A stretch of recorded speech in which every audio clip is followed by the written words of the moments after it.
Dès le début des années 90, les frères Wachowski envisagent de faire une bande dessinée. Ce sont des gens qui viennent du comic book, basés sur cet univers-là. En 93, en fait, Joel Silver, qui travaille avec eux sur plusieurs autres films, tombe sur cette histoire et lui, il envisage beaucoup plus pour le cinéma.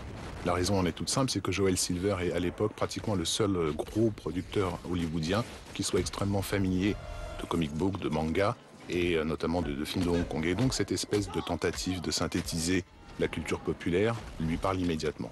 Il a un contrat exclusif avec la Warner, donc c'est à eux qu'il va présenter le projet aux alentours de 93, avec une première version du script du premier film, qui à l'époque s'appelle The Matrix. Et les gens de la Warner ont beaucoup de mal à comprendre le sens de ce scénario. Et ils sont notamment effrayés par deux choses. La première, c'est que les Wachowski n'ont jamais réalisé de film et qu'ils souhaitent réaliser ce film-là. La deuxième, c'est qu'ils l'envisagent sous la forme d'une trilogie.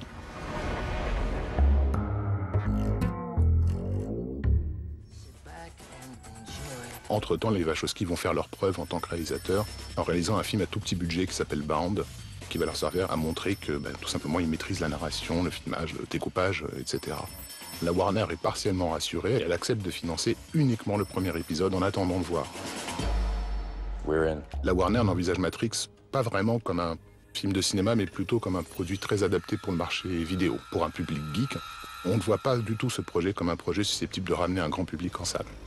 Comme c'est pas un projet d'envergure pour la Warner, on va vraiment les laisser tranquilles. Ils vont tourner en Australie sans pratiquement aucune supervision du studio. Ils ont l'idée en gros de synthétiser pratiquement tout ce dont ils se sont nourris, à la fois au niveau de la culture populaire, donc on est vraiment dans le manga, film de Hong Kong, film d'action, cyberculture, etc. Et puis bien évidemment, sous l'impulsion notamment de Larry Wachowski, tout un pan de la philosophie occidentale qui court de Platon jusqu'à Baudrillard. This is the construct. Et les deux références culturelles les plus explicites de Matrix, ce sont Jean Baudrillard et Lewis Carroll qui sont cités dans la même scène, la scène de présentation du héros Neo. Jean Baudrillard pour son ouvrage Simulacre et Simulation, qui parle justement de l'entrée de la civilisation dans ce qui va devenir la cyberculture, et Lewis Carroll parce qu'il a créé à travers ses romans une espèce de logique basée sur l'intuition. Ce premier épisode a la vocation justement à travailler sur l'intuition du spectateur. The Matrix is a system, Neo. Et donc si on cumule ces deux références-là, on a un film qui, en partant d'une proposition absurde, va créer un univers cohérent dont le but sera de nous démontrer la disparition du réel. Donc le spectateur qui regarde le premier Matrix est en train d'élaborer lui-même sa propre désinformation. Quand on lui donne une information, quand on lui révèle quelque chose à l'image, il comprend très exactement l'inverse. Morpheus nous emmène dans une rue, il fait un arrêt sur image pour qu'on ait le temps de voir ce qui se passe à l'image, et en fait on ne regarde pas. On ne voit pas qu'autour d'eux, il n'y a que des jumeaux, des triplés, etc., qui sont tous habillés de noir et blanc. Toutes ces anomalies qui parcourent le film, nous ne les analysons pas parce qu'on est parti dans un processus complètement incohérent dès le départ. Donc on est en train de s'enfermer dans un mécanisme illusoire. Il va falloir pour nous mériter notre libération au même titre que Neo. Et c'est là que le deuxième film sera là un petit peu pour donner une claque au spectateur, tenter de le réveiller, lui faire découvrir à quel point il s'est enfermé dans un mécanisme illusoire.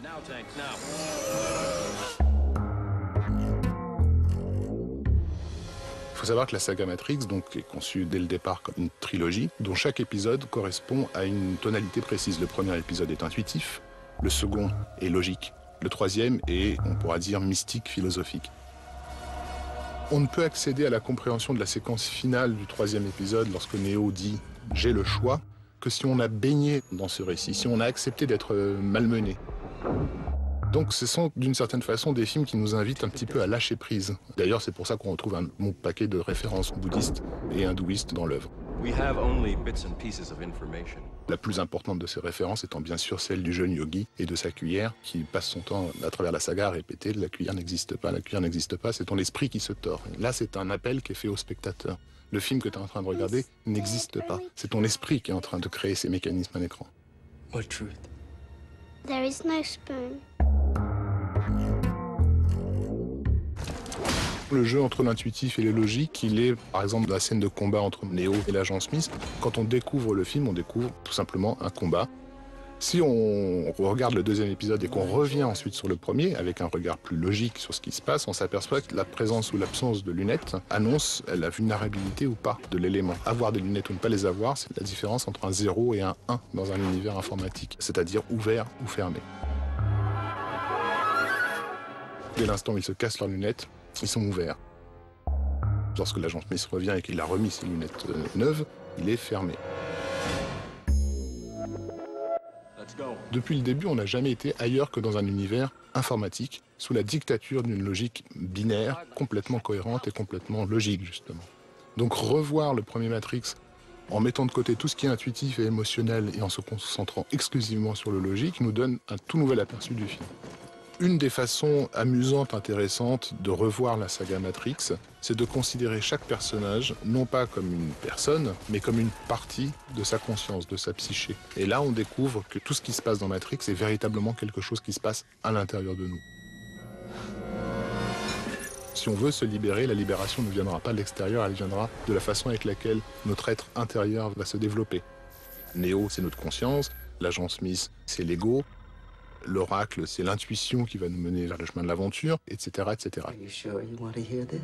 Et la façon avec laquelle notre esprit se recompose, c'est la seule façon qui permette justement de se libérer. Free your mind.